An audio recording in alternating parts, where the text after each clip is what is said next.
বাংলাদেশে সেনা শাসন আসার কোনো প্রেক্ষিত নেই। আমরা এবার কারো মদদে, কোন রাষ্ট্রের মদদে হাসিনাকে উৎখাত করিনি।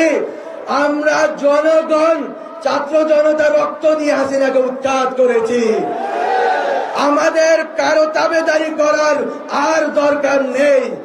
আমরা হাসিনার তাবেদারি করার যেই প্রক্রিয়া, সেটাকে নস্যাৎ করে দিয়ে নিজেদের রক্তের বিনিময়ে স্বাধীনতা এনেছি।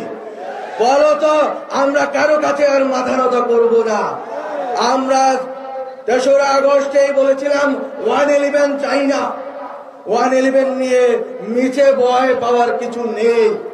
বরং আমরা বলবো, রাজনৈতিক দলগুলোকে বলবো, আসুন বাংলাদেশ পন্থার ভেতর দিয়ে আমরা যারা ফ্যাসিবাদ বিরোধী শক্তি আছি ঐক্যবদ্ধ হই, সরকারকে সহযোগিতা করে এই সংস্কারগুলো করার জন্য।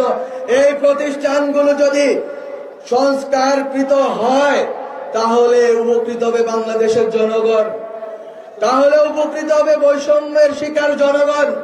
আপনারা যদি আপনাদের সদিচ্ছা থাকলে আপনারা এই সরকারকে সর্বতোক্রমে সহযোগিতা করবেন এবং এই সংস্কারের কার্যক্রম শেষ হওয়া পর আমরা একটি সুষ্ঠু গণতান্ত্রিক নির্বাচনের মাধ্যমে ক্ষমতা হস্তান্তরের দিকে এগোবো। যারা এই বাংলাদেশ রাষ্ট্রের প্রতিষ্ঠান বিরোধী, জনগণ বিরোধী, আলেম বিরোধী, নারী বিরোধী, তাদের কাউকে আর এইভাবে নির্বাচনে অংশগ্রহণ করতে দেওয়া হবে না, হবে না, হবে না। আমাদের মধ্যে ঐক্যের ঘাটতি রয়ে গেছে।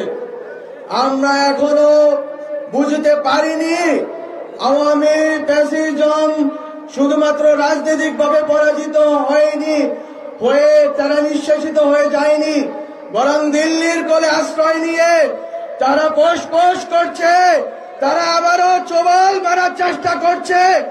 আপনাদেরকে বলে দিতে চাই, এটা আমাদের প্রজন্মের লড়াই, আমাদের এই ছাত্র তরুণদের লড়াই।